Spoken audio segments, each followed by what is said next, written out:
had enough. All these YouTubers bashing the Pixel 3 XL. I almost didn't even get it.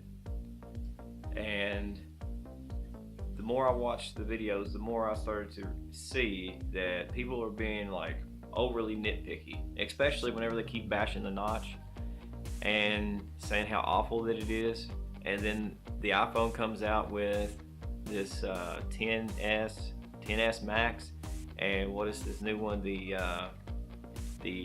10R, and they all have massive notches in them, and nobody seems to even mention that as being like an issue, but they turn around and bash the Pixel, mainly because it doesn't have any kind of facial recognition in it. Now, I'm not impressed by the facial recognition. I would actually prefer not to use something like that.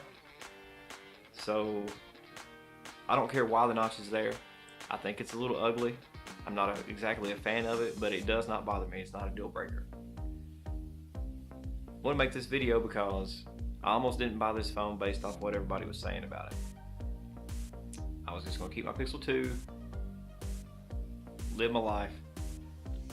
But the more I use my Pixel 2, the more I wish I had a bigger display, which is why I got the Pixel 3 XL. Now, the notch is not that bad. Don't even really notice it.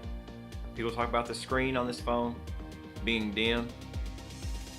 I don't know what kind of phones they've been using, but compared to my Pixel 2, it's just as bright, maybe brighter, but the quality of the image is so much better. Definitely worth the upgrade just based off the screen quality alone. This screen is gorgeous.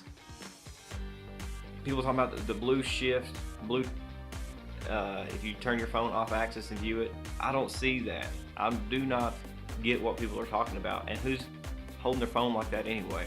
Why would you hold your phone like this and try to watch a video? I don't. And then you're gonna complain because the colors are a little off.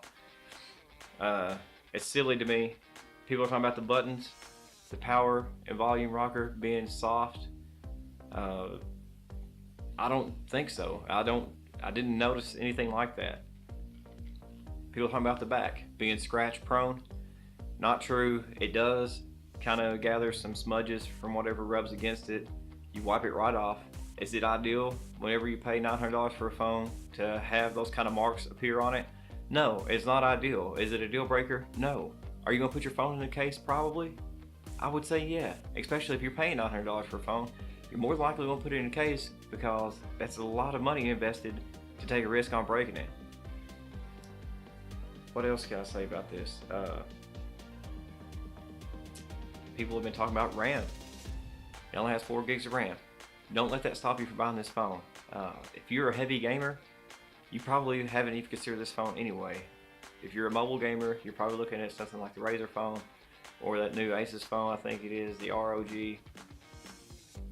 Go for a phone like that if you're a heavy gamer. Don't bash this phone because you're a heavy gamer and it doesn't have 16 gigs of RAM. 4 is plenty. If you're just an average user and you got 60 apps open all the time, 4 gigs of RAM is going to get you through the day just fine, no issues. Battery life on this phone is average. I wish I could say that it was some kind of super phone that got you through 2 days of use. No, it's just an average battery life. The way that I see it with battery life, if you have 30% at the end of the day, 10% at the end of the day, or even 50% at the end of the day, the average person puts their phone on charge at night, regardless of how much battery life they have left anyway. So as long as you're making it through the day, why does it matter if it has 50, 60, 20, 10% battery life at the end of the day? As long as you got through the day, that's what matters. And this phone will get you through the day. I'm getting about 5 hours of screen on time. I listen to a lot of audio through my phone, through headphones. My screen on time kind of fluctuates. The other day I only had 3 hours of screen on time, but that day I almost listened to podcasts maybe 6 hours throughout the day. So this battery life is better than the Pixel 2. It's not as good as maybe some people would like, but don't not buy this phone because you're afraid the battery life isn't very good. It's fine.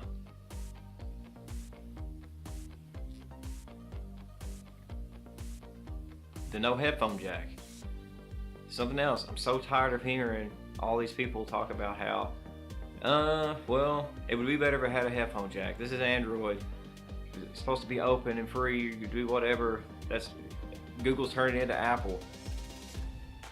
Hey, I'm a Google fanboy for sure. Before I ever had an Android phone, yes, I used an iPhone and I was crazy about it. But what I was doing on my iPhone, I was jailbreaking it, and I was doing things on my iPhone that Android let you do. And I switched to Android and realized it was a lot easier. The headphone jack, did Google follow Apple? I kind of feel like, yeah, they did. The notch, did Google follow Apple? Kind of feel like, yeah, they did. Does Apple make a premium phone? They do. There's no arguing that. I love the build quality of the iPhone. I hate the restrictions on the iPhone. So when Google starts following Apple, I'm okay with that in a lot of ways. The headphone jack is not a big deal to me, and that's coming from somebody who listens to podcasts every day. I go to the gym, I listen to music, listen to podcasts. Around the house, doing chores and stuff like that, I'm always got this thing on playing audio. Not having a headphone jack is not a big deal. Plus, they give you USB-C headphones, the Google Pixel Buds, and they are awesome. I'm gonna make another video about those Pixel Buds specifically because I am so impressed with those Pixel Buds. And I know that this is not the first time we've seen the Pixel Buds. They had the wireless ones before this. They kind of seem kind of lame to me, but after using these wired ones, I am a fan of the Pixel Buds. So be looking out for that video. But I just want to make this one to tell you, don't be afraid to buy this phone. It's a good phone. It's worth the money. It's worth the upgrade. Even if you have a Pixel 2 XL, I'm going to say it. The display on this is untouchable. The camera is great. You already knew that.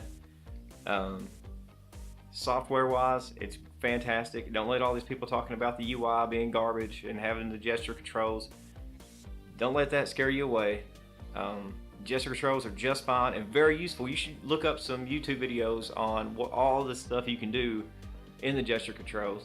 You get a lot of cool features with this phone, exclusive to the Pixel. So get it. I say buy it.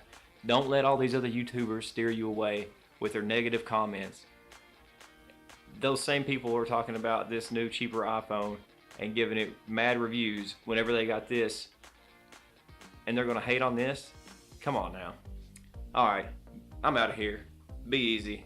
I'll holler at you in the next one.